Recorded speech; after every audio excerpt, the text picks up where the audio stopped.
இன்னைக்கு நம்ம நிகழ்ச்சியில மேஷ ராசி முதல் மீன ராசி வரையிலான 12 ராசியினருக்கு இந்த வாரம், அதாவது ஆகஸ்ட் 3ஆம் தேதி முதல் 9ஆம் தேதி வரைக்கும் எப்படி இருக்க போகுதுன்றதை தான் நம்ம பார்க்க போறோம். அது மட்டும் இல்லாம நேயர்களுடைய சந்தேகங்களுக்கு அவங்களுடைய ஜாதகத்தின் அடிப்படையில் ஜோதிட தீர்வுகளையும் கேட்டு தெரிஞ்சுக்க போறோம். இன்னைக்கு நம்ம நிகழ்ச்சிக்கு தமிழ்நாட்டின் 2 பிரபலமான ஜோதிட வல்லுநர்கள் நம்ம அரங்கத்திற்கு வருகை தந்திருக்கிறார்கள். முதலில் அவர்களை வரவேற்கலாம். முதலாவதாக உதாரண ஜோதிடர் திரு பீமராஜ் ஐயர் அவர்கள். வணக்கம் சார். வணக்கம். அடுத்ததாக திருக்கோவிலூர் திரு ஹரிபிரசாத் சர்மா அவர்கள். வணக்கம் சார். நமஸ்காரம். முதலாவதாக மேஷ ராசியினருக்கு வரக்கூடிய வாரம் எப்படி அமைய போகுதுன்றத கேட்டு தெரிஞ்சுக்கலாமா? பீமராஜ் ஐயர் சார் சொல்லுங்க, மேஷ ராசியினருக்கு இந்த வாரம் எப்படி இருக்க போகுது, என்னென்ன பலன்கள்லாம் அவங்களுக்கு காத்துக்கிட்டு இருக்கு? மேஷராசி என்பர்களுக்கு இந்த வாரம் உங்களுடைய பிரச்சனைகளை தீர்ப்பதற்கான வாரமாக அமைகின்றது. ராசியாதிபதியா இருக்கக்கூடிய அங்காரகன் ராசிக்கு 6ஆம் இடத்துல சத்ருபாவத்துல இருக்கார். அதே போல இந்த வாரம் தொடங்கும் போது சுகாதிபதியா இருக்கக்கூடிய சந்திரன் அஷ்டமத்துல இருந்து வாரம் தொடங்குகின்றது. ஆனா அந்த சந்திரன் அஷ்டமத்துல இருந்து சந்திராஷ்டமம் இருந்த போதும் கூட இந்த வாரத்துல அவர் ராசியாதிபதியா இருக்கக்கூடிய செவ்வாயுடைய மேஷ ராசிக்கு இன்னொரு வீட்டுக்கு செவ்வாய் அதிபதியா இருப்பார்ல, விருச்சிகம். அந்த செவ்வாயுடைய தொடர்பு சந்திரனுக்கு இருக்கு அப்படின்றதுனால உங்களுக்கு உறுதி இருக்கும். எவ்வளவு பிரச்சனைகள் இருந்தாலும் மனம் தளர்ந்து போயிடாம இதெல்லாம் சரியாயிடும், நம்மளால இதெல்லாம் கடந்து முன்னேற முடியும் அப்படின்னு சொல்லக்கூடிய உறுதி இருக்கும். அந்த மன உறுதி, மனோதிடத்தை கொண்டு உங்களுடைய பிரச்சனைகளை எல்லாம் தீர்த்து நீங்க முன்னேறக்கூடிய வாரமா இந்த வாரம் இருக்கு. உடல் உபாதை யாருக்கெல்லாம் இருக்கோ அவங்களுக்கெல்லாம் நல்ல வைத்தியம் கிடைக்கும். யாரெல்லாம் ஒரு முக்கியமான பெரிய வேலையை எடுத்துட்டு, வீடு கட்டுற வேலை, கல்யாண வேலை எடுத்துட்டு, இல்லை பிஸ்னஸ் சம்மந்தமா நிறைய பணம் தேவை, இன்னும் வேலையாட்கள் தேவை, போட்டியெல்லாம் சமாளிக்கணும் அப்படின்னு சொன்னா அதெல்லாம் ஈடுகட்ட முடியும். அதற்கான பண வரவு கிடைக்கும், அதற்கான உதவி கிடைக்கும். இப்படியாக இந்த வாரம் உங்களுக்கு பாடுபட்டு பலனை அடைவீங்க, பிரச்சனைகளை தீர்க்க போறீங்க. அதற்கான வாரமாக இருக்கிறது. அப்ப நீங்க மன உறுதியோடு உற்சாகத்தோடு ஒவ்வொரு நாளையும் தொடங்க வேண்டியது அவசியம். அப்படி தொடங்கிறதுக்கு உங்களுக்கு முருகப்பெருமான் உடன் இருப்பார். அதனால ஒவ்வொரு நாளும் காலையில முருகப்பெருமானை தியானம் பண்ணி அதன் பிறகு நாளை தொடங்குறது நல்ல பலனை ஏற்படுத்தும். இந்த வாரம் தொடங்கும் போதே ஆடிப்பெருக்குன்னு சொல்லக்கூடிய விசேஷமான நல்ல நாளாக இந்த வாரம் தொடங்குகின்றது. அதன் பிறகு இந்த வாரத்துல ஏகாதசி விரதம் இருக்கு, பிரதோஷ விரதம், பௌர்ணமி விரதம். இது ஆடி மாதத்தினுடைய பௌர்ணமின்னு சொல்லும்போது வரலட்சுமி விரதம் ஆடி மாத பௌர்ணமியை ஒட்டி அதற்கு முன்னராக வரக்கூடிய சுக்கிரவாரத்தோடு சேர்ந்து வரும். இந்த பௌர்ணமியில வரலட்சுமி விரதமும் இருக்கிறது. அப்புறம் சிரவண விரதம் இருக்கு, ருக்கேஜூர் உபாகர்மான்னு சொல்லக்கூடிய ஆவணி அவிட்டம். இதெல்லாம் இந்த வாரத்தின் பண்டிகை விரத நாட்கள். இந்த நாளெல்லாம் கடைபிடித்து இந்த வாரத்துல எல்லோருமே நல்ல பலனை அடையலாம். மேஷ ராசியினருக்கு நிம்மதியை தரக்கூடிய வார்த்தைகளை சொல்லியிருக்கீங்கன்னே சொல்லலாம் சார். தொடர்ந்து ரிஷப ராசியினருக்கு இந்த வாரம் சிறப்பான வாரமா இருக்க போதா, இல்ல உங்க கவனமா இருக்கணுமா சார்? ரிஷபராசி என்பவர்களுக்கு இந்த வாரம் அதிர்ஷ்டமான வாரமாக அமைய போகின்றது. ராசிக்கு 2ஆம் இடமான தனபாவத்துல ராசியாதிபதி சுக்கிரனோடு குரு சேர்ந்து இருக்காரு. 7 சந்திரன் இருந்து ராசியை பார்த்து இந்த வாரமானது தொடங்குகின்றது. அந்த சந்திரன் முயற்சி ஸ்தானத்திற்கு அதிபதி. அதனால இந்த வாரம் பண வரவுக்காக நீங்க செய்யக்கூடிய முயற்சிகள் அனைத்துமே உங்களுக்கு பலிதமாகும். அது மட்டும் இல்லாம உங்களுடைய ராசிக்கு 3ஆம் பாவத்துல சூரியன் புதனுடைய சேர்க்கை இருக்கிறது. அப்போ எதை எப்படி செய்யணும், யாரை எப்படி அணுகணும், இந்த பணம் வரணும்னா அதற்கு நம்ம என்னெல்லாம் தயார்படுத்தி வைத்துக் கொள்ளணும் அப்படின்னு சொல்லக்கூடிய விஷயங்கள்லாம் உங்களுக்கு தெரியும். படிக்கிறதா இருந்தா கூட எப்படி படிக்கணும், எதை படிக்கணும், எப்படி புரிஞ்சுக்கணும் அதெல்லாம் தெரியும். ரிஷபராசியிலிருந்து யாரெல்லாம் பிஸ்னஸ் பண்றீங்களோ இந்த வாரத்துல நிறைய புது விஷயங்களை, வித்தைகளை கூட கத்துப்பீங்க அப்படின்னு சொல்லலாம். உங்களை முன்னிறுத்த, நீங்க வளம் பெற, முதன்மையான இடத்தை பிடிக்க, நிறைய பணம் சம்பாதிக்க, என்னெல்லாம் தெரிஞ்சுக்கணுமோ அதெல்லாம் தெரிஞ்சுக்க முடியும். அதுக்காக என்ன முயற்சி செய்றீங்களோ அந்த முயற்சி உங்களுக்கு கை கொடுக்கும். பொதுவாக பொருளாதார ரீதியான நல்ல பலனை இந்த வாரத்துல நீங்க எதிர்பார்க்கலாம். 5ஆம் பாவத்துல செவ்வாய் இருக்கிறதுனால பூர்வீக சொத்து சம்பந்தமான விஷயங்கள்ல ஏதாவது பிரச்சனைகள் இருந்தா அதை சரி செய்வதற்கான முயற்சியை கூட இந்த வாரத்துல செய்யலாம். பூர்வீக சொத்தும் கை கொடுக்கும், பணவரவுக்கான முயற்சியும் உங்களுக்கு கை கொடுக்கும். பணத்தை எப்படி சம்பாதிக்கணுன்ற வித்தையை தெரிந்து கொள்ளக்கூடிய அம்சமும் இந்த வாரத்துல சாதகமா இருக்கு. சார், நீங்க சொன்னதுல இருந்தே தெரியுது ரிஷப ராசினருக்கு இந்த வாரம் மிக சிறப்பான வாரமாக அமைய போகுதுன்னு.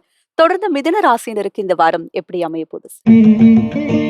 மிதுன ராசி என்பவர்களுக்கு இந்த வாரம் சாதகமான பலன் தரக்கூடிய நல்ல வாரமாக அமைகின்றது. தனாதிபதியா இருக்கக்கூடிய சந்திரன் 6ஆம் இடத்துல இருந்து இந்த வாரம் தொடங்குகின்றது. ராசியில 2 சுப கிரகங்களுடைய தொடர்பு இருக்கிறதுனால நீங்க ஏதாவது செய்யணும்னு நினைச்சா அதற்கான சந்தர்ப்ப சூழ்நிலை எல்லாம் தானாவே உருவாகிடும். யார்ட்டையாவது நீங்க பேசணும்னு நினைச்சா அவரே உங்களை தேடி வருவார். யாருக்காவது ஃபோன் பண்ணணும்னு நினைச்சா அவர்கிட்ட இருந்து கால் வரும். இப்படியான விஷயங்கள்லாம் நடக்கக்கூடிய அம்சமானது இருக்கிறது. ஏன்னா சுப கிரகங்களுடைய தொடர்பு எந்த இடத்துல இருக்கிறதோ அந்த இடம் வந்து வலுப்பெறும், பலம் பெறும். உங்க மேல மத்தவங்களுக்கு நம்பிக்கை வரும். உங்கள மத்தவங்களுக்கு பிடிக்கும். இப்ப இந்த வாரத்துல நீங்க ஒரு வேலைக்கு இன்டர்வியூ அட்டெண்ட் பண்றீங்கன்னு சொன்னா, செலக்ட் ஆவீங்க. படிக்கிறதுக்கு வந்து ஒரு காலேஜ்ல அப்ளை பண்ணீங்கன்னா, உங்களுக்கு வந்து கிடைக்கும். பொண்ணு பார்த்துட்டு வரீங்கன்னு சொன்னா, ஓகே ஆகும். அதுபோல மத்தவங்களுக்கும் உங்கள பிடிக்கும். நீங்க நினைக்கிறது செய்ய முடியும்.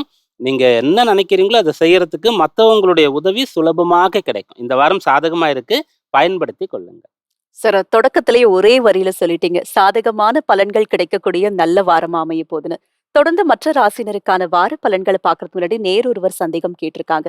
என்னன்னு பார்க்கலாம் பார்க்கலாம். சார். தங்கப்பன் மதுரையில பிறந்திருக்காங்க சார். பிறந்த தேதி 19/5/1974 இரவு 8:05 மணிக்கு பிறந்திருக்காங்க. ஐயா, நான் ஜவுளி வியாபாரம் செய்கிறேன்.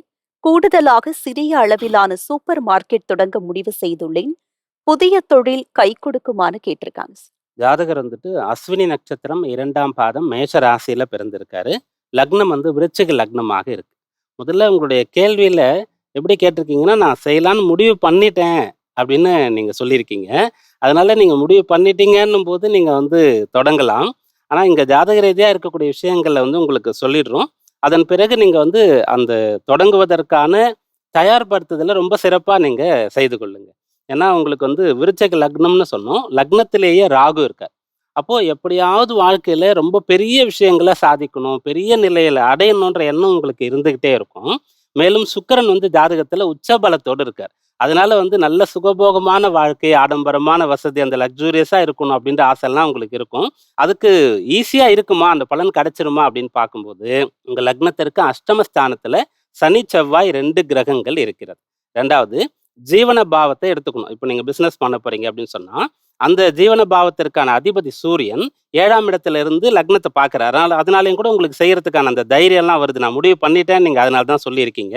அந்த சூரியன் கேதுவோடு சேர்ந்து இருக்கார். அப்ப ஜீவனாதிபதி. லக்னாதிபதியா இருக்கக்கூடிய செவ்வாய் அஷ்டமத்துல சனியோடு சேர்ந்து இருக்கார். அதனால நீங்க வந்து இந்த செய்யணும்னு முடிவு பண்ணிட்டீங்கன்னு சொன்னா, முதல்ல கொஞ்சம் சின்னதா செய்யுங்க. ஒரு அடுத்த ஒரு 6 மாதம், 1 வருடத்திற்கு தேவையான நிறைய பணம் வந்து கையில வச்சுக்கங்க. அந்த பிசினஸ் வந்து ரன் பண்றதுக்கு தேவையான விஷயங்கள கையில வச்சுக்கங்க. ஏதாவது பிரச்சனைகள் வந்தா சமாளிக்கிறதுக்கான ஒரு நம்பிக்கையோடு நீங்க இருங்க. அப்போ வந்து உங்களால செய்ய முடியும். தசாபுக்தி எப்படி இருக்கு அப்படின்னு பார்க்கும்போது, கேதுவுடைய திசையில பிறந்தீங்க. இப்ப உங்களுக்கு வந்து ராகு திசை ஆரம்பிச்சு நடந்துட்டு இருக்கு. ராகு திசையில இப்ப நடக்கிறது குருவுடைய புக்தி. அப்ப ராகு திசை 2021ஆம் ஆண்டு ஜூன் மாதம் ஆரம்பிச்சது. அதிலிருந்தே உங்களுக்கு வந்து அடுத்து ஏதாவது பண்ணணுன்ற எண்ணம் வந்துருச்சு. அதுக்காக தான் நீங்க இந்த அடிய எடுத்து வச்சிருக்கீங்க. அப்ப ராகு திசையில குரு புக்தின்னு சொல்லும்போது, குரு வந்து தனகாரகன், தனஸ்தானத்திற்கு அதிபதி. பண வரவுக்கான முயற்சியை செய்றீங்க. லக்னத்துல ராகு இருக்கார். எல்லாம் சரியா இருக்கு. ஆனா நீங்க வந்துட்டு தேவையான அனைத்து விஷயங்களையும் தயார்படுத்தி வைத்துக் கொள்ளுங்க. நம்ம ஆரம்பிச்சுட்டு அப்புறம் பார்த்துக்கலாம் அப்படின்னு சொல்லிட்டோ, மத்தவங்க யாராவது ஹெல்ப் பண்ணுவாங்க அப்படின்னு சொல்லிட்டோ நீங்க அத செய்ய வேண்டாம். ஆனா அந்த சூரியன் வந்து கேதுவோடு சேர்ந்து இருக்கிறதும், சனி, செவ்வாய் சேர்ந்து இருக்கிறதும் எதிர்பாராத பிரச்சனைகள் வரக்கூடிய அம்சம் இருக்கிறது. அதனால நீங்க வந்து எந்த அளவிற்கு முடியுமோ அந்த அளவிற்கு எதிர்காலத்தை நிறைய கணக்கிட்டு, நல்ல ஆலோசகர்லாம் கலந்து பேசி எவ்வளோ இன்வெஸ்ட் பண்ணணும் அந்த விஷயங்கள்லாம் தெரிஞ்சுட்டு அப்புறம் செய்யறது நல்லது. ஓவர் கான்ஃபிடென்ட்ல மட்டும் செய்யறது வந்து அவ்வளோ சாதகமா இருக்காது. சார், இந்த புதிய தொழில் கை கொடுக்குமா அப்படின்னு கேட்டிருந்தாங்க. அதுக்கான பதில் மட்டும் இல்லாம, அவங்க என்னலாம் செய்யணுன்றதுக்கான ஒரு நல்ல அட்வைஸையும் அவங்களுக்கு நீங்க குடுத்திருக்கீங்கன்னே சொல்லலாம் சார். ஹரிபிரசாத் சார், நீங்க சொல்லுங்க. சொந்தமா தொழில் தொடங்கணும்ன்ற ஆசை நெறைய பேருக்கு இருக்கக்கூடிய ஆசை. ஆனா ஒரு பயம் அவங்க கூடயே இருக்கும். தொடங்கலாமா? வேண்டாமா? இல்ல கை கொடுக்குமா? பலன் இல்லாம போயிருமான்ற ஒரு பயம் இருக்கும். இப்ப தொழில் சம்பந்தமா ஜாதகம் பார்க்க வராங்கன்னா, என்னென்ன கேள்விகள அவங்க கேட்டு தெரிஞ்சுக்க முடியும்? மெயினா அவங்கவுங்க ஜாதகத்திலே லக்னபாவமும் 10ஆம் இடமும் அவர்களுடைய தொழிலை பற்றி சொல்லும். உத்தியோக பலம் அப்படிங்கிறத லக்னபாவம் பிளஸ் 10ஆம் பாவம் பேசிடும். அப்போ நீங்க கேட்ட மாதிரி முதல்ல இந்த தொழிலை செய்யணும்னு ஆசைப்பட்டிருக்கேன் அப்படின்னு சொன்னால், அந்த தொழில் அவருக்கு ஆசை, அவருக்குள்ளாக ஒரு இன்ட்யூஷனை கொடுத்துருக்குன்னு சொன்னாலே கண்டிப்பாக அந்த தொழிலானது அவர்களுக்கு கை கொடுக்கும். அது சம்பந்தப்பட்ட அந்த ஆர்வம் அவர்களுக்கு வந்திருக்கு அப்படின்னு சொன்னாலே அங்கே ஏதோ ஒரு அடிப்படை காரணம்ங்கிறது இருக்கும். எல்லோருமே ஒரே தொழிலையே சிந்திப்பதில்லை இல்லையா? இல்லை, இன்னொருத்தனை பார்த்து ஆசைப்படுறதுங்கிறது வேற. ஒரு சிலர் இன்னொருத்தனை பார்த்து ஆசைப்பட்டு நானும் அந்த மாதிரி செய்யணும்னு ஆசைப்படுறவாள்லாம் இருப்பா. இது அது போல அல்ல. இவர் ஒரு பிஸ்னஸ் மேனா இருக்கார். நம்ம இவரோட நம்ம ஒரு உதாரணமா எடுத்துக்கும்போது சொல்றேன். இவர் இந்த உதாரண ஜாதகரை நம்ம எடுத்துக்கும் பொழுது, இவர் ஏற்கனவே நான் ஜவுளித்துறையில் அவர் நல்லா ஷைன் பண்ணிட்டு இருக்கேன்னு சொல்றார். ஆக அவர் ஏற்கனவே ஒரு தொழில சுய தொழில இருக்கும் பொழுது மறுபடியும் இன்னொரு தொழில் மேல ஆசை வருதுன்னு சொன்னா அவர் சொன்ன மாதிரி அவருடைய கிரகநிலை தான் காரணம். ஆக இந்த தொழிலை நான் செய்யலாமா அப்படின்னு ஒரு கொஸ்டின், இந்த தொழிலை நான் செய்யணும்னு ஆசைப்படுறேன்னு சொன்னாலே ஆட்டோமேட்டிக்கா அவர்களுக்கும் அந்த தொழிலுக்கும் அந்த ஜாதகத்துக்கும் ஏதோ ஒரு சம்பந்தம்ங்கிறது இருக்கும். ஆனால் செய்தால் லாபம் வருமா அப்படிங்கிறது நம்முடைய ஜாதகம் தான் தீர்மானம் பண்ணும். ஒரு சில பேர் வந்து தொழில் செஞ்சுக்கிட்டு இருப்பா, அது அவர்களுக்காக இருக்காது, அவர்கள் அந்த தொழிலேருந்து பைசாவே எடுக்க முடியாது, வேற தொழிலில் சம்பாரிச்சிட்டு இருப்பா, இன்னொரு தொழிலில் அதை வந்து செலவு பண்ணிட்டு இருப்பாங்க. அதுக்கு காரணம் என்னன்னு சொன்னா, அந்த தொழிலில் வந்து இத்தனை பேர் வேலை பார்க்குறாங்க, அந்த குடும்பத்துக்குலாம் நான் வந்து சம்பளம் கொடுக்க வேண்டியதா இருக்கு, அந்த குடும்பத்துக்கு நான் சாப்பாடு போட்ட ஒரு புண்ணியம் கிடைக்குமே, அந்த புண்ணியத்திற்காக கூட ஒரு சில பேர் தொழிலை செஞ்சுக்கிட்டு இருப்பாங்க. இது எல்லாவற்றையுமே அவருடைய ஜாதகம் என்பது தீர்மானித்து விடும். நீங்க கேட்ட மாதிரி முதல்ல இந்த தொழிலை நான் செய்யலாமா, செய்யலாம்னு சொன்னா இப்பொழுது செய்யலாமா, எந்த நேரத்துல செய்யலாம், அதை எப்படி செய்யலாம். ஒவ்வொரு தொழிலுமே நிறைய பிரிவுகளை கொண்டதாக இருக்கிறது அல்லவா. இப்ப இவர் வந்து ஒரு மளிகை கடை, ஏதோ ஒரு ப்ரொவிஷனல் ஸ்டோர், ஆனால் சூப்பர் மார்க்கெட் மாதிரி பண்றேன் அப்படின்னு சொல்றாரு. சூப்பர் மார்க்கெட் அப்படின்னு சொன்னா அது அவர்களாகவே வந்து அந்த வாடிக்கையாளர்கள் அவர்களாகவே பார்த்து அதை தேர்ந்தெடுத்துக் கொள்வார்கள். அப்பொழுது அங்க ஜன ஆகர்ஷணம் என்பது தேவைப்படுகிறது.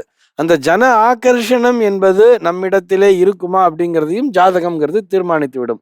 மக்களை ஈர்க்கக்கூடிய, கவர்ந்து இழுக்கக்கூடிய சக்தி என்பது என்னிடத்திலே இருக்கிறதா, இதையும் அவர்கள் கேட்டு தெரிந்து கொள்ள வேண்டும். உதாரணத்திற்கு இந்த ஒரு ஜாதகரை எடுத்துக்கும் பொழுது அவருக்கு சுக்கிரன் என்பது உச்சபலத்தோடு இருக்கிறதுன்னு சொல்லிட்டார். அவருடைய ஜாதகத்திலே சுக்கிரன் உச்சபலத்தோடு அமர்ந்திருப்பதால் அவரிடத்திலே இயற்கையாகவே ஆகர்ஷண சக்திங்கிறது இருக்கும். ஒரு சில பேருக்கு தான் அந்த ஈர்ப்புங்கிறது வரும், அவங்க எதுவுமே செய்யலனா கூட. ஆனா அவங்க பாத்தீங்கன்னா அவங்க வந்து நேரடியாக அந்த தொழிலை செய்ய மாட்டாங்க, அவங்க ஒரு முதலாளியா தான் இருப்பாங்க. இருந்தாலும் அவர்களுடைய அந்த முகத்தை பார்த்து, அந்த முகராசின்னு சொல்லுவாங்க தெரியுமா, அந்த ராசி என்னிடத்திலே இருக்கிறதா, முகராசி இருப்பவர்கள் மட்டும்தான் அந்த தொழிலை செய்ய முடியும். முகராசி கைராசி எல்லாம் சொல்றா இல்லையா, அந்த கடையில போய் நான் எதை வாங்கிட்டு வந்தாலும் என் குடும்பத்திலே எனக்கு நல்லா இருக்குன்னு சொல்ற மக்கள் நிறைய இருப்பாங்க. இந்த நேயருக்கு அவர் அட்வைஸ், நல்ல அட்வைஸ் கொடுத்தார், நீங்க கொஞ்சம் நிதானித்து செயல்படுங்கள். ஏன்னு சொன்னா ராகு என்பது அவருடைய ஜாதகத்திலே லக்னத்திலேயே இருக்கிறது, அது உச்சபலத்தோடு இருக்கிறது. ராகு உச்சபலத்தோடு இருக்கும் பொழுது அதிகப்படியான ஒரு தூண்டுதலை கொடுத்து கொண்டே இருப்பார். ராகுங்கிறது ஒரு கேட்டலிஸ்ட் அப்படின்னு சொல்லியிருக்கோம் அடிக்கடி. நம்ம ஒரு வினை ஊக்கி, நம்ம ஏதோ ஒரு விஷயத்தை செய்யணும்னு சொன்னா அது மேல மேல அது வந்து விளக்குல எண்ணெய் ஊத்துற மாதிரி ஊத்திக்கிட்டே இருக்கும். அது திரும்ப திரும்ப நீ பண்ணு பண்ணு பண்ணு பண்ணுன்னு நமக்கு ஒரு ஃபோர்ஸை கொடுத்துக்கிட்டே இருக்கும். இந்த நேரம் ராகு திசை தான் நடக்கிறது. அந்த ஃபோர்ஸை நீங்கள் பயன்படுத்தி கொள்ளுங்கள், ஆனால் கரெக்டா திட்டமிட்டு செயல்படுங்கள் சொல்லிட்டா. யாரையும் நம்பி செயலிலே இறங்காதீர்கள். 7ல சூரியன் கேத்து இருக்கு, யாரையும் நம்பி மட்டும் செஞ்சிடாதீங்க. நம்ம பாத்துக்கலாம்பா, ஒரு ஃப்ரெண்ட்ஸும் சொல்லியிருப்பான், நம்ம பாத்துக்கலாம், ஏன் நான் இருக்கேன், நான் கூட, நான் பாத்துக்கலாம், நீ பண்ணு அப்படிங்கிற மாதிரி சொல்லியிருப்பா. அதுபோல் யாரையும் நம்பி செய்யாதீர்கள். ராகு திசையில குருமுக்தி தான் நடக்குது. சரியான திட்டமிடுதலோடு இறங்கும் பொழுது இவரால் அந்த தொழிலிலும் கண்டிப்பாக ஷைன் பண்ண முடியும். அது மூலமாக 10 பேருக்கு சம்பளம் கொடுக்கவும் முடியும். ஒரு 10 குடும்பம் வாழும் இல்லையா, அதே மாதிரி உங்களுக்கு அந்த கை ராசி என்பதும் இருக்கிறது.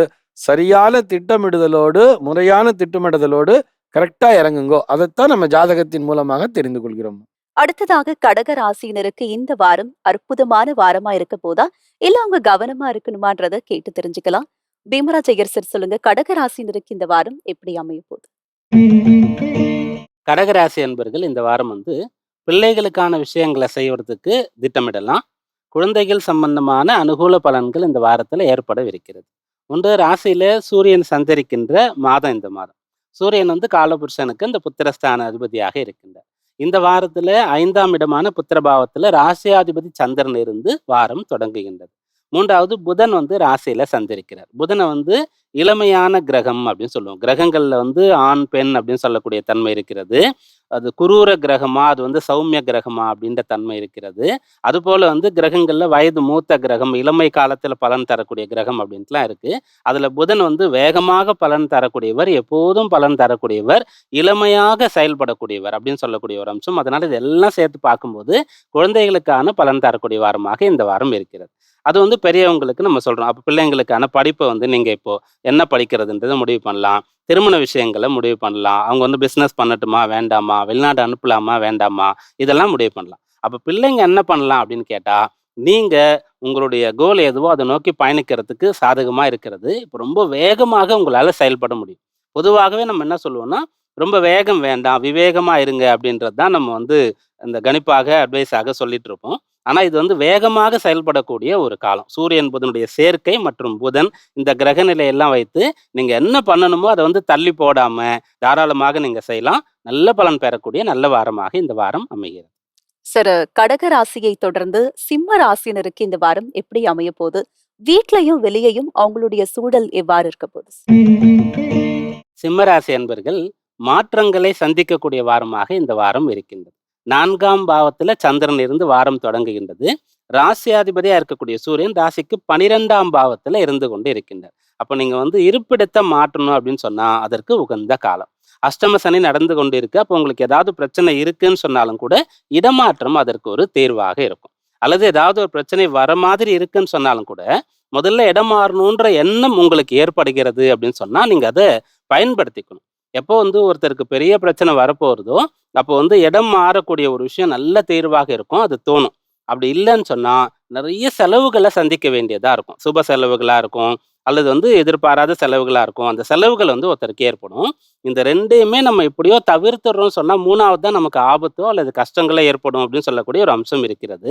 அதனால கஷ்டம் வரும்னு சொல்லலை, இடமாற்றம் செய்யணுன்ற எண்ணம் இருந்தால் நீங்க செய்யலாம். வசிக்கக்கூடிய வசிப்பிடத்தை மாற்றுறது, வாடகை வீட்டில் இருக்கீங்கன்னு சொன்னா வேறு வீட்டுக்கு போகணும்னு நினச்சிருந்தா இப்போ நீங்க பார்த்துட்டு அடுத்த ஆவணி மாதத்துல போற பிளான் இருந்தால் அதை வந்து நீங்க இப்போ செயல்படுத்துறது. அதுபோல வேலை மாற்றணுன்ற எண்ணம் சில பேருக்கு இருந்தா தாராளமா அதற்கான முயற்சியை செய்யறது. இதெல்லாம் உங்களுக்கு வந்து பலனை ஏற்படுத்தும். நீண்ட காலமாக உடல் உபாதை இருக்கு, எனக்கு வந்து குணம் கிடைக்கல அப்படின்னு சொன்னா வைத்தியரை மாத்துறது, வைத்திய முறையை மாத்துறது, அது கூட உங்களுக்கு பலனை ஏற்படுத்தும். மாற்றத்தினால பலன் பெறக்கூடிய வாரமாக இந்த வாரம் இருக்கும்.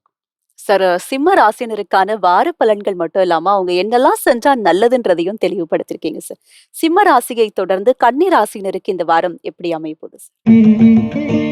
கன்னிராசி அன்பர்கள் புது முயற்சிகளை இந்த வாரத்துல செய்யலாம். நிறைய கத்துக்கிறதுக்கான வாரமாக இந்த வாரம் இருக்கின்றது. அஷ்டமாதிபதின்னு சொல்லக்கூடிய செவ்வாய் வந்து ராசியில சஞ்சரித்து கொண்டு இருக்கார்.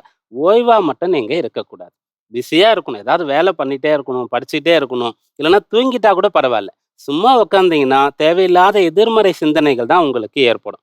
நீங்க வந்து ஒரு 2 பேருக்கு ஃபோன் பண்றீங்க, 2 ஃப்ரெண்டு இருக்காங்க உங்களுக்கு அப்படின்னு சொன்னா நல்ல ஃப்ரெண்டு வந்து காலை எடுக்க மாட்டார், அவருக்கு வந்து லைன் போகாது. வேற ஒரு ஃப்ரெண்டு வந்து உங்களை தப்பான இடத்துக்குலாம் கூட்டு போவார், தேவையில்லாத பிரச்சனை வரும்னா அவரோட லைன் தான் உங்களுக்கு கிடைக்கும். அஷ்டமாதிபதி ராசியில இருந்தா இது போல நடக்கும். ஒரு உதாரணமாக இதை நீங்க எடுத்துக்கொண்டு புரிந்து கொள்ளலாம். அப்ப நீங்க என்ன பண்ணணும்னு சொன்னா, சும்மா இருந்தா தானே ஒருத்தருக்கு ஃபோன் பண்ணணும்னு தோணும், சேட் பண்ணணும்னு தோணும், யார்ட்டையாவது போகலாம், எங்கேயாவது பேசலாம் அப்படின்னு தோணும். நீங்க பிஸியா இருந்துட்டீங்கன்னா எந்த பிரச்சனையுமே இல்லை. ஆக்கப்பூர்வமான செயல்களுக்காக உங்களுடைய நேரத்தை நீங்க செலவு பண்ணணும். கையில இருக்கக்கூடிய பொருளை வந்து நல்ல செலவுகளாக நீங்க செய்யணும். உங்களுடைய பவர், உங்களுடைய பதவி, உங்களுடைய பலம், அதெல்லாம் வந்து நீங்க நல்ல காரியத்திற்காக செலவு பண்ணணும். பலம்னு சொல்லும்போது உடல் பலமா இருந்தாலும் சரி, ஞானம் அறிவு பலமா இருந்தாலும் சரி, நல்ல விஷயத்திற்காக செலவு பண்ணீங்கன்னு சொன்னா இந்த வாரத்துல அதற்கான உயர்வு கட்டாயம் உங்களுக்கு ஏற்படும். நீங்க வந்து எந்த வேலையும் இல்லாம இருக்கீங்கன்னு சொன்னா ஆட்டோமேட்டிக்கா உங்களுடைய எண்ணம் வந்து தீய வழியில போறதுக்கான வாய்ப்பு இருக்கு. அதை தடுக்கிறதுக்கு பிஸியா இருந்தீங்கன்னா இந்த வாரம் சாதகமா இருக்கும். கன்னி ராசினருக்கு வார பலன்கள் மட்டும் இல்லாம நல்ல ஒரு அட்வைஸையும் கொடுத்திருக்கீங்கன்னே சொல்லலாம் சார். தொடர்ந்து மற்ற ராசினருக்கான வார பலன்களை பார்க்கறதுக்கு முன்னாடி நேரொருவர் சந்தேகம் கேட்டிருக்காங்க. என்னன்னு பார்க்கலாம். பார்க்கலாம். கா சௌமியா பெட்டவாய்த்தலை, திருச்சி மாவட்டத்துல பிறந்திருக்காங்க சார். பிறந்த தேதி 23/2/2001 மாலை 5:51 மணிக்கு பிறந்திருக்காங்க. ஐயா, எனக்கு திருமணம் எப்போது நடக்கும்? திருமணம் தடையாக உள்ளதுன்னு கேட்டிருக்காங்க சார். சதய நட்சத்திரம் 2ஆம் பாதம் கும்ப ராசியில பிறந்திருக்காங்க. லக்னம் வந்து சிம்ம லக்னமாக இருக்கிறது. திருமணம் பற்றி கேட்டிருக்காங்க. இந்த ஜாதகத்துல வந்து திருமணம் சம்பந்தமான பிரச்சனைகள், தோஷங்கள் இருக்கின்றது. அதுல வந்து ரொம்ப கவனமாக இருக்க வேண்டியது அவசியம். வயசு குறைவு தான், குறைவுன்றதை விட கரெக்டான கல்யாண வயசு தான் இது. தாராளமா பார்க்க ஆரம்பிக்கலாம். அப்பா வழி சொந்தத்துல பையன் இருந்தா, நல்ல சின்ன வயசுலேருந்தே நான் பார்த்து வளர்ந்த பையன், எனக்கு தெரிஞ்ச குடும்பம், நல்ல பையன் அப்படின்னு யாராவது வந்து முன்ன இருந்து நான் வந்து கேரண்டி அப்படின்னு சொன்னாங்கன்னா திருமணம் செய்து கொடுக்கலாம். மற்றபடி வேற எங்க இருந்து பையன் வந்தாலும் சரி, ரொம்ப தீவிரமா ஆராய்ந்து அதன் பிறகுதான் திருமணம் பண்ணணும். இந்த பெண்ணுக்கு அந்த திருமணத்துல முழு மனசு, முழு விருப்பம் இருந்தா மட்டும்தான் செய்யணும். இல்ல இல்ல அந்த காலத்துலலாம் வந்து பெரியவங்க சொன்னதை நாங்க அப்படியே கேட்டுட்டோம், கல்யாணம் வரைக்கும் எங்களுக்கு வந்து யாரை பண்ணிக்க போறோம்னு தெரியாது, பார்த்தது கூட இல்லை, அப்படியே மண்டபத்துக்கு போவோம் அப்படின்ற விஷயம்லாம் இந்த ஜாதகர்கிட்ட இந்த காலத்துல சொல்லக்கூடாது. இந்த பொண்ணுக்கு வந்து அந்த பையனை பிடிச்சிருக்கணும். வெளியில இருந்து வரதா இருந்தா அந்த பையனுடைய அனைத்து விஷயங்களையும் ரொம்ப தீவிரமா ஆராயணும், ஜாதகத்தையும் பார்த்துக்கணும், அதன் பிறகு செய்யறது நல்லது. எதனால அப்படின்னு கேட்கும்போது, சிம்ம லக்னம்னு சொன்னோம். லக்னத்திற்கு 7ஆம் பாவத்துல சூரியன் மற்றும் சந்திரனுடைய சேர்க்கை ஏற்பட்டிருக்கிறது. 7ல சூரியன் இருந்தா திருமண சம்பந்தமான பிரச்சனையை அதை ஏற்படுத்துதுன்னு நம்ம சொல்லலாம். அதன் பிறகு அந்த 7ஆம் இடம் கலத்திரஸ்தானத்திற்கு அதிபதியா இருக்கக்கூடியவர் சனியா இருக்காரு. அந்த சனி குரு 2 பேரும் சேர்ந்து 10ஆம் பாவத்துல இருக்கிறாங்க. அதனால குரு சனியுடைய தொடர்பு ஏற்படுகிறது. இவங்க 5, 7ஆம் இடத்திற்கான கிரகங்களாகவும் இருக்கிறாங்க. அப்ப திருமண விஷயத்துல கவனமா இருக்கணும். இது மாதிரி சொல்லிட்டதுனால சரி கொஞ்ச நாள் போகட்டும் அப்படின்னு சொல்லி விட்டுறக்கூடாது. அப்ப இந்த பொண்ணே வேலைக்கு போயிட்டு வேலைக்கு போற இடத்துல ஒரு பையனை பிடிச்சிருக்குன்னு சொல்றதுக்கு வாய்ப்பு இருக்கு. அதுவும் வேற குலம் சார்ந்ததாக இருக்கிறதுக்கான அம்சம் இருக்கு. தசாபுக்தி என்ன சொல்லுது அப்படின்னு பார்க்கும்போது, பிறந்தது ராகுவுடைய திசை, சதய நட்சத்திரம். அதன் பிறகு குருவுடைய திசையில கடைசி காலம் இப்போ நடக்குது. குரு திசையில இப்போ ராகுவுடைய புக்தி நடந்து கொண்டு இருக்கு. ஏறக்குறைய இன்னும் ஓராண்டு காலத்திற்கு. ஜாதகத்துல குரு சனியோட சேர்ந்து இருக்காருன்னு பார்த்தோம். இப்ப குரு ராகுவுடைய சேர்க்கை. இந்த தசாபுக்தியில குரு ராகுடைய சேர்க்கையை குரு சண்டால யோகம்னு கூட சொல்லலாம். அதனால திருமண விஷயத்திற்காக மேற்சொன்ன அனைத்து விஷயங்களையும் கடைபிடித்து பார்த்து செய்யறது நல்லது. ஆனா ஒரே ஒரு விதிவிலக்கு, அப்பா வழியில பையன் இருந்தா கண்ணை மூடிட்டு தாராளமா செய்யலாம். இந்த திருமண வாழ்க்கை சுபிட்சமாக இருக்கும். சார், இந்த நேயர் ரொம்ப ஒரு எதிர்பார்ப்போட எப்ப திருமணம் நடக்கும், தடைப்பட்டுட்டே இருக்குன்னு கேட்டாங்க. அவங்க கேள்விக்கான ஒரு திருப்திகரமான விளக்கத்தை கொடுத்திருக்கீங்கன்னே சொல்லலாம் சார். ஹரிபிரசாத் சார், நீங்க சொல்லுங்க. இப்ப திருமணத்தில் தடை அப்படின்றது நிறைய பேருக்கு இருக்கக்கூடிய பிரச்சனையாக இருக்கு. நம்ம நேயர்களே நிறைய பேர் நம்ம நிகழ்ச்சியில கேட்டுட்டே இருக்காங்க. திருமணத்தில் தடை இருக்கு, அதுக்கு என்ன காரணம், என்ன பண்றது, எப்ப நடக்கும் அப்படின்னு. இதுல ஜாதக ரீதியான காரணங்கள்னா என்ன சார்?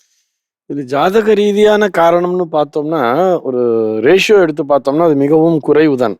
எல்லோருக்குமே திருமண தடை என்பது வந்து விடுவதே இல்லை. நீங்க சொன்ன மாதிரி நம்முடைய நேயர்கள் மட்டும் இல்லை, நாங்க ப்ராக்டிக்கலா பார்க்குறோம் இல்லையா, நிறைய பேர் இன்னும் திருமணம் ஆகலை, என் பையனுக்கு 30 வயசு ஆயிடுச்சு, பொண்ணுக்கு 31 வயசு ஆகுது, இப்படி சொல்றவங்க நிறைய பேர் இருக்காங்க. இதற்கு காரணம் நம்ம ரேஷியோன்னு எடுத்துட்டு பார்த்தோம்னா, அதாவது இந்த 100ல 10 பேருக்கு மட்டும்தான் இந்த திருமண தடைக்கான ஜாதக அம்சம்ங்கிறது இருக்கும்.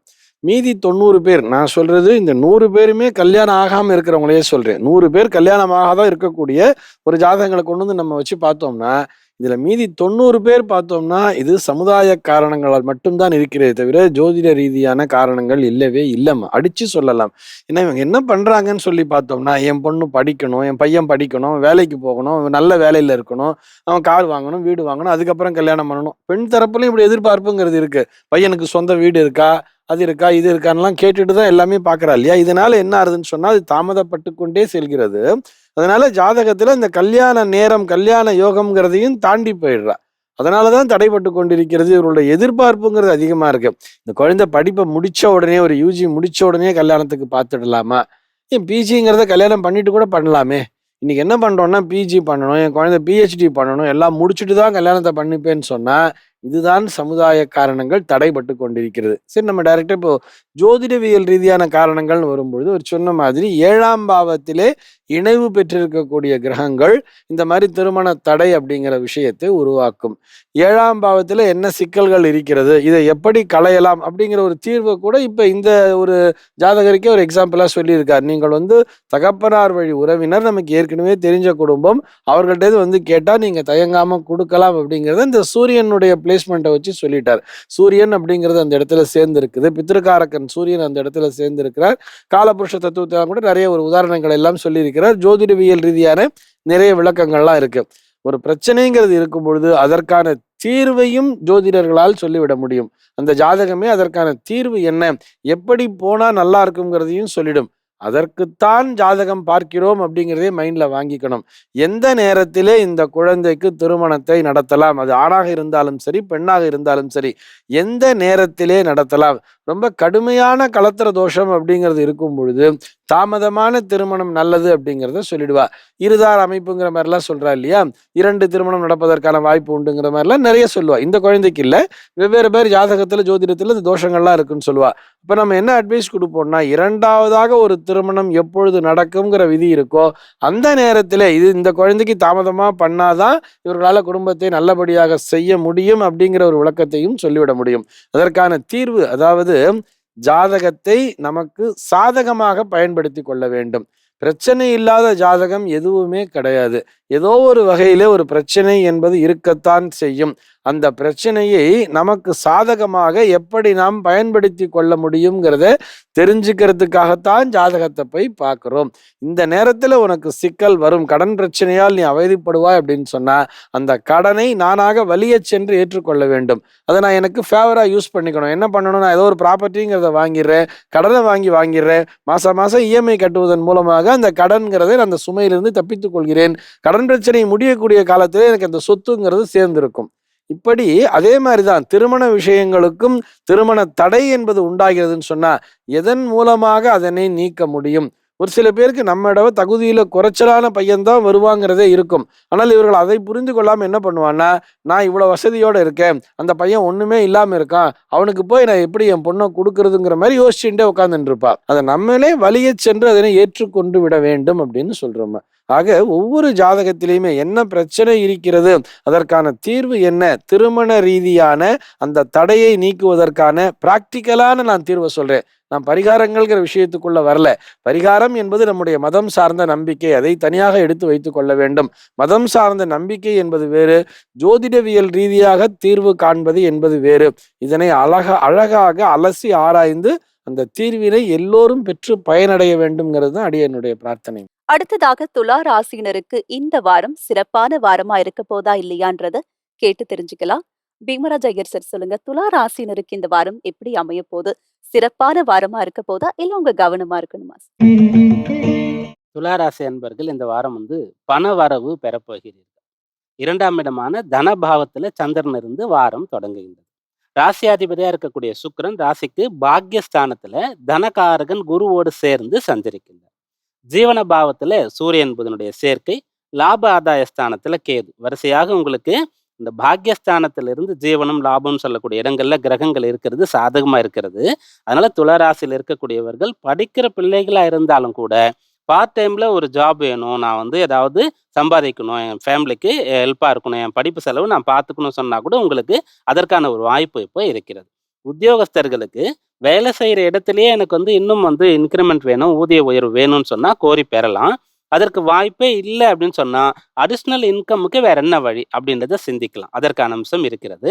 பிஸ்னஸ் பண்றவங்களுக்கு ரொம்ப ஈஸியா நிறைய ஆப்பர்ச்சுனிட்டி இப்போ கிடைக்கும். 2ஆம் பாவம் உங்களுக்கு இந்த வாரம் அதிகமான பலத்தோடு இருக்கிறதுனால குடும்பம் சார்ந்த சுப செலவுகள் செய்யறது, குடும்பத்துல நல்ல காரியங்கள் செய்யறது, அதற்குண்டான அம்சங்கள்லாம் இருக்கிறது. ஆடி மாசம்னு சொல்லி எதுவும் பண்ணாம நீங்க இருந்தீங்கன்னு சொன்னா அடுத்து எதிர்வரக்கூடிய ஆவணி மாசத்துல நம்ம ஃபேமிலியில என்ன நல்ல விஷயங்கள் பண்ணலாம்னு சொல்லி திட்டமிடலாம். இதெல்லாம் செய்யறதுக்கு இந்த வாரம் அனுகூலமா இருக்கு. சார், துலா ராசினருக்கு இந்த வாரம் பண வரவு இருக்க போகுதுன்னு சொல்லி மகிழ்ச்சியை தரக்கூடிய வார்த்தைகளை சொல்லியிருக்கீங்கன்னே சொல்லலாம். தொடர்ந்து விருச்சிக ராசினருக்கு இந்த வாரம் எப்படி அமைய போகுது? விருச்சிக ராசி என்பவர்களுக்கு ஆறுதல் தரக்கூடிய விஷயங்கள் இந்த வாரத்துல நடக்கும். உங்களுக்கு உடல் உபாதை இருக்கு அப்படின்னு சொன்னா மருத்துவர் இடத்துல போகும்போது சீக்கிரமா சரியாயிடும், நீங்க ரொம்ப நாளுக்கு வைத்தியம் பார்த்துக்க வேண்டாம், கொஞ்சம் முன்னேற்றம் ஏற்பட்டிருக்கு அப்படின்னு சொல்லுவாங்க.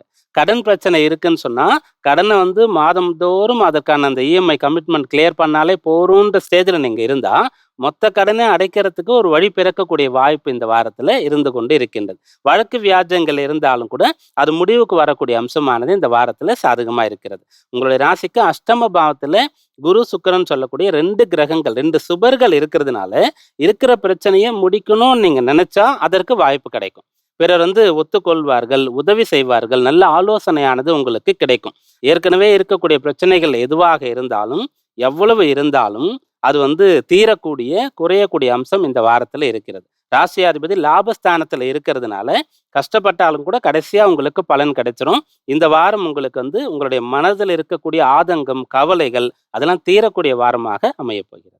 சார், விருட்சிக ராசியை தொடர்ந்து தனுசு ராசினருக்கு இந்த வாரம் எப்படி அமைய போகுது? வீட்லயும் வெளியையும் அவங்களுடைய சூழ்நிலை எவ்வாறு இருக்க போகுது?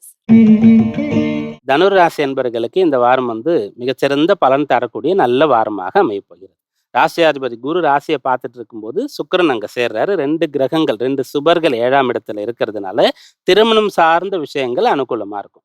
தனுர் ராசியில இருக்கக்கூடிய அன்பர்கள் இப்ப மன வயதுல இருந்தா நல்ல வரன் கிடைக்கக்கூடிய யோகம் இருக்கிறது. தனுர் ராசியில பெற்றோர் இருந்தாங்கன்னா பிள்ளைகளுக்காக கல்யாண விஷயங்களை பார்க்கும்போது சுலபமாக இருக்கும். அதுபோல தனுர் ராசியில திருமணமான அந்த தம்பதிகள் இருக்காங்க, ஒருத்தர் தனுர் ராசியில இருக்காருன்னு சொன்னா, உங்களுக்கிடையே ஏதாவது பிரச்சனைகள் இருந்தா அதெல்லாம் சரியாகக்கூடிய அம்சமானது இருந்து கொண்டு இருக்கின்றது. உங்களுடைய ராசிக்கு 10ஆம் பாவத்துல 5ஆம் பாவாதிபதி சென்று அமர்ந்து இருக்கின்றார். இந்த காலம் வந்து பிள்ளைகளுக்கான ஒரு அம்சம் உங்களுக்கு இருக்கிறது. யாருக்கெல்லாம் புத்திர பேரு தடை தாமதமாகிறதோ அதெல்லாம் நிவர்த்தி ஆகக்கூடிய அம்சமானது இருக்கிறது. அந்த தடைக்கான என்ன காரணமோ அது வந்து உங்களுக்கு தெரிஞ்சிரும். அதற்கான தீர்வும் தெரிய வந்துரும். அப்படியாக திருமணம், திருமணமான பிறகு புத்திரப்பேறு கிடைக்கிறது. பிள்ளைகள் இருந்து அவங்களுக்கு ஏதாவது கஷ்டம் இருந்தா அதெல்லாம் சரியாகுதுன்னு சொல்லக்கூடிய பலன்லாம் இந்த வாரத்துல ஏற்படவிருக்கிறது. சார், தனுசு ராசினருக்கு இந்த வாரம் எப்படி அமைய போகுதுன்னு சொல்லியிருக்கீங்க. தொடர்ந்து மற்ற ராசினருக்கான வார பலன்களை பார்க்கறதுக்கு முன்னாடி நேரொருவர் சந்தேகம் கேட்டிருக்காங்க. என்னன்னு பார்க்கலாம். பார்க்கலாமா? தேஜேஸ்வர் சென்னையில பிறந்திருக்காங்க சார். பிறந்த தேதி 1/4/2007 காலை 6:35 மணிக்கு பிறந்திருக்காங்க. ஐயா, என் மகன் CA படிக்கிறான். முதல் முயற்சியிலேயே தேர்ச்சி பெறுவானா என்று கணித்து கூறவும்னு இந்த ஜாதகக்காரருடைய பெற்றோர் கேட்டிருக்காங்க சார். ஜாதகர் வந்து உத்திர நட்சத்திரம் முதல் பாதம் சிம்ம ராசியில பிறந்திருக்காரு. லக்னம் வந்து மீன லக்னமாக இருக்கிறது. உத்திர நட்சத்திரம் அப்படின்னு சொன்னோம், அது வந்து சூரியனுடைய நட்சத்திரம். மீன லக்னம், அந்த லக்னத்துல சூரியன் இருக்கார். அந்த லக்னம் வந்து ரேவதி நட்சத்திரத்துல இருக்கின்றது. அப்போ சூரியனுடைய அம்சம் இந்த ஜாதகத்துல அதிகமாக இருக்கு. அதற்கு அடுத்ததாக புதனுடைய அம்சம் இருக்கிறது. கட்டாயமாக இந்த குழந்தை, இந்த பிள்ளை வந்து மிக சிறப்பாக வந்து படிப்பான். அதுல வந்து மாற்று கருத்து இல்லை. அது முதல் இடத்தை பிடிக்கணும், பெரிய அளவுக்கு பெயர் சொல்ற மாதிரி இருக்கணும், நல்ல பதவியில் இருக்கணும், நிறைய சம்பாதிக்கணும் அப்படின்ற அம்சம் எல்லாம் ஜாதகத்துல இருக்கு. நேர் வழியில நல்ல வழியில பொருள் ஈட்டணும் அப்படின்ற அம்சம் எல்லாம் ஜாதகத்துல இருக்கு. ஆனா நீங்க எதிர்பார்க்கறது என்னன்னா, சிஏன்றது நிறைய பேர் வந்து நிறைய முறை எழுதி கிளியர் பண்ணக்கூடிய ஒரு படிப்பாக இருக்கு. அதுல ஃபர்ஸ்ட் அட்டம்ப்ட்லயே வந்து கிளியர் பண்ணணும் அப்படின்னு நீங்க நினைக்கிறீங்க. அந்த ஆசைலாம் வந்து நியாயம்தான். அதற்கான அம்சம் ஜாதகத்துல படிக்கிற அம்சம் சாதகமா இருக்கு. ஆனா வந்து அந்த எடுக்கும் போதே ஃபர்ஸ்ட் அட்டம்ப்ட்லயே கிளியர் பண்றதுக்கான வாய்ப்பு குறைவாகத்தான் இருக்கு. 12ஆம் பாவத்துல 3 கிரகங்களுடைய சேர்க்கை. அந்த லக்னத்திற்கு சாரம் கொடுத்திருக்கார் புதன்னு சொன்னோம் இல்லையா, அந்த புதன் 12ல இருக்காரு. கூட வந்து 2ஆம் இடத்திற்கு அதிபதியா இருக்கக்கூடிய பாக்யாதிபதியா இருக்கக்கூடிய செவ்வாய் இருக்காரு. அவரோடு சேர்ந்து ராகு இருக்கார். பிறகு லக்னத்துல 6ஆம் அதிபதி சூரியன் வந்து அமர்ந்து இருக்கின்றார். அதனால திரும்ப திரும்ப முயற்சி பண்ணி போராடி சாதிக்கக்கூடிய ஜாதகமாகத்தான் இதை நம்ம எடுத்துக்கணுமே தவிர, எடுக்கும் போதே வெற்றி பெறக்கூடிய அம்சம் இல்லை. ரெண்டாவது, எதிர்காலம் ரொம்ப சிறப்பா இருக்கும்னு நம்ம சொன்னோம் இல்லையா. அப்போ ஒருத்தருக்கு வந்து சீக்கிரமா சுலபமா ஒரு விஷயம் கிடைச்சிடுச்சு, ஈஸியா கிடைச்சிடுச்சு, ஃபர்ஸ்ட் எடுக்கும் போதே கிடைச்சிடுச்சுன்னு சொன்னா, அது மாதிரி கிடைச்சவங்களுக்கு வந்து மிகப்பெரிய அளவுக்கு ஞானம் வர்றதுக்கு வாய்ப்பு குறைவு தான். நிறைய போராடி நிறைய தோல்வி அடைந்து ஒருத்தர் வந்து நல்ல நிலை அடைஞ்சிருக்காருன்னா அவருக்கு தான் நிறைய விஷயம் தெரியும். அப்ப இந்த குழந்தைக்கு நிறைய தெரிஞ்சுக்கணுன்றது இருக்கு. அதனால இவர் வந்து அந்த எடுக்கும் போதே கிளியர் பண்ணலன்னா கூட நீங்க இவரை வந்து கோபித்து கொள்ளாம, குறை கூறாம, நீ வந்து இன்னும் ஆர்டர் பண்ணியிருக்கணும், நீ பண்ணல அப்படிலாம் சொல்லாம அவருக்கு வந்து சப்போர்ட் பண்ணுங்க. தசாபக்தி என்ன சொல்லுது அப்படின்னு பார்க்கும்போது, இவர் வந்து சூரியனுடைய திசையில பிறந்தாரு. சந்திரபகா திசை முடிந்து இப்போ செவ்வாய் திசை நடக்கிறது. செவ்வாய் திசையில இப்போ நடக்கிறது வந்து புதனுடைய புக்தி. அப்போ இந்த புதன்னு சொல்லும்போது படிப்புக்கு சம்பந்தம் வந்துடுச்சு. ஆனால் செவ்வாயுடைய திசை, அந்த செவ்வாய் தான் லக்னத்திற்கு 12ல இருக்கார். 6ஆம் அதிபதி லக்னத்தில் இருக்கார். அப்போ கொஞ்சம் போராடி கஷ்டப்பட்டு தான் இந்த பிள்ளை வந்து சாதிப்பான். அப்போ நீங்கள் என்ன பண்ணலன்னா அதுக்காக நிறைய கோச்சிங் கொடுக்கலாம். அது இந்த சிஏ வந்து கிளியர் பண்ணுறதுக்கு இவர் படிக்கிறது இல்லாமல் வேற எங்கெல்லாம் போய் என்னெல்லாம் கற்றுக்கணுமோ, அல்லது யாராவது உங்கள் ஃப்ரெண்ட்ஸ் உங்கள் ரிலேஷன்ஸில் யாராவது சிஏ படித்து கிளியர் பண்ணியிருந்தா அவங்க கிட்ட போயிட்டு நிறைய டிப்ஸ் எல்லாம் கேட்கறது, அப்படிப்பட்ட விஷயங்கள்லாம் செய்து கொடுங்க. கட்டாயம் இவர் வந்து பாஸ் பண்ணுவார், பெரிய அளவு. சார், இந்த நேயருடைய கேள்விக்கு ஒரு விரிவான தெளிவான விளக்கத்தை கொடுத்திருக்கீங்கன்னே சொல்லலாம் சார். ஹரிபிரசாத் சார், நீங்க சொல்லுங்க. இப்போ இந்த பெற்றோர் மட்டும் இல்லாம எல்லா பெற்றோருக்குமே இருக்கக்கூடிய ஆசை தன்னுடைய குழந்தை நல்லா படிச்சு ஒரு பெரிய ஆளா ஆகணும் அப்படின்றது. ஒருவர் கல்வியில் சிறந்து விளங்க அவங்களுடைய ஜாதக அமைப்பு எப்படி இருக்கணும்? 4ஆம் பாவம்ங்கிறது நன்றாக இருக்க வேண்டுமா. 4ஆம் பாவம் அப்படிங்கிறது கல்வியை பற்றி சொல்லும். லக்னபாவம் ஜென்ரலா நம்முடைய சோலை பற்றி பேசுறோம். எந்த பாவத்திற்கு பலம் போட்டாலும் லக்னத்தையும் தொட்டுத்தான் பலம் போட வேண்டும். லக்னபாவம் நன்றாக இருக்க வேண்டும். 4ஆம் இடம் என்பது நன்றாக இருக்க வேண்டும். இது போக ஜென்ரல் இன்டெலிஜென்ஸ்ன்னு சொல்றது 2ஆம் பாவம் சொல்லுவோம். அறிவாளி அப்படிங்கிறது வேற, புத்திசாலிங்கிறது வேற. அறிவு அப்படின்னு சொல்றது வந்து படித்து அறிதலின் மூலமாக வருவதுதான் அறிவு. ஆனால் அந்த படித்த விஷயத்தை சரியான இடத்திலே பயன்படுத்த வேண்டும்ங்கிறது இருக்கு இல்லையா. இப்போ இந்த ஜாதகருக்கு சொல்லும் பொழுது ஒரு எக்ஸ்பீரியன்ஸ் அப்படின்னு சொன்னார். நிறைய பட்டு தெரிந்து கொள்ள வேண்டிய அதிகமாக இருக்கும். நிறைய கஷ்டப்பட்டு வரும்பொழுது அதில் நல்லா ஷைன் பண்ண முடியும்னு சொன்னார் இல்லையா. அதுபோல் பட்டு தெரிந்து கொண்டு அதன் மூலமாக அதை எப்படி ப்ராக்டிக்கலி இம்ப்ளிமெண்ட் பண்ணணும்னு தெரியறதா புத்திசாலித்தனம்ங்கிறது. சிஏங்கிறதுக்கெல்லாம் ரொம்ப அதிகமாகவே தேவைப்படும். நான் சிஏ மட்டும் சொல்ல வரல, பொதுவாக இந்த குழந்தைகள் என்ன படிக்கணும், அதுபோல எந்த மாதிரி உத்தியோகத்தை அமைச்சுக்கணுங்கிறதே அவருடைய ஜாதகமானது தீர்மானித்து விடும். பொதுவா கல்வியிலே சிறந்து விளங்க வேண்டும் சொன்ன 4ஆம் இடம் என்பது நன்றாக இருக்க வேண்டும். கல்விக்கு அதிபதியாக சொல்லப்படக்கூடிய புதன் என்கின்ற கிரகம் நன்றாக இருக்க வேண்டும். லக்னாதிபதியும் வலுப்பெற்றிருக்க வேண்டும். ஒரு சில பேருக்கு புதன்கிறது ஜாதகத்துல வலிமையா இருக்கும், ஆனால் லக்னாதிபதி போய் வீக்கா இருக்கும். அப்படி இருக்கிறவங்க என்ன ஆவாங்கன்னு சொன்னா, நல்ல படிப்புங்கிறது வந்துடும், ஆனால் அதை அவர்களால் அனுபவிக்க முடியாது. எவர் ஒருவருக்கு லக்னபாவம் என்பது வலுத்து விடுகிறதோ அவர்களால் நிச்சயமாக எல்லா துறைகளிலுமே வெற்றி பெற முடியும். அதுக்கு தான் இந்த லக்னபாவம் அப்படிங்கிறத நம்ம எப்படி சொல்லுவோம்னு சொன்னா, ஒரு ஜாதகத்தையே நம்ம ஒரு ட்ரெயினுக்கு ஒரு கம்பேரிசனா கொடுத்துருவோம். ஒரு ட்ரெயின் மாதிரி ஒரு கம்பேரிசன் பண்ணி, லக்னம்ங்கிறது இன்ஜின், அது இழுத்து செல்லக்கூடிய இன்ஜின் தான் லக்னம்ங்கிறது.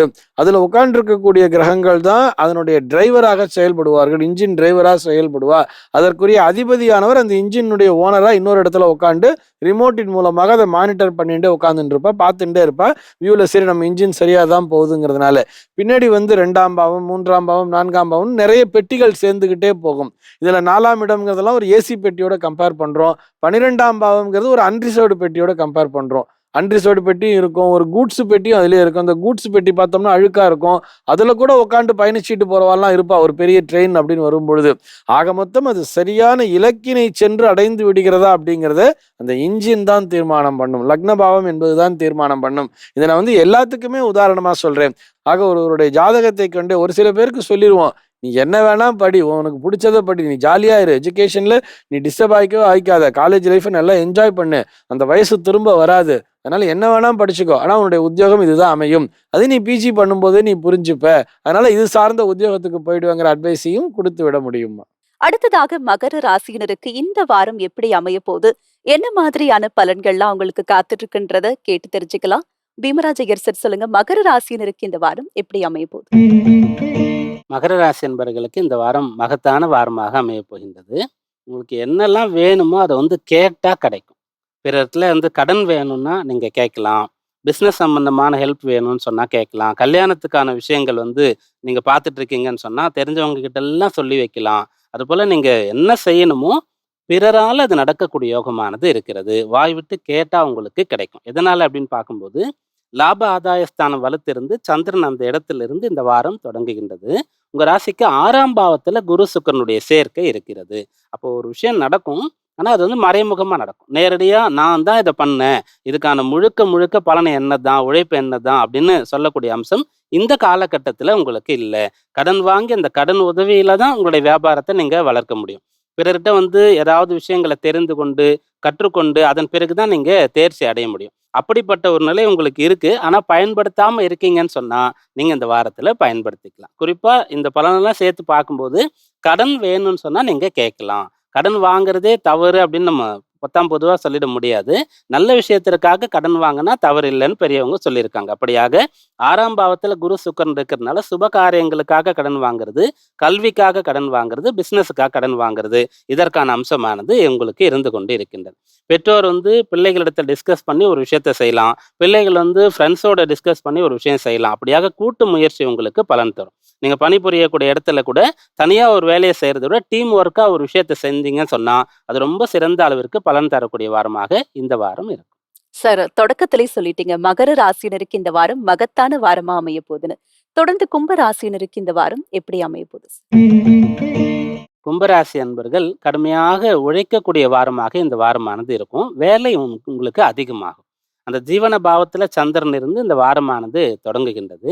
பிறகு உங்களுடைய ராசிக்கு அஷ்டமஸ்தானத்துல இந்த ஜீவனாதிபதினு சொல்லக்கூடிய செவ்வாய் இருக்கார். அப்போ வேலை கஷ்டமா இருக்கும்.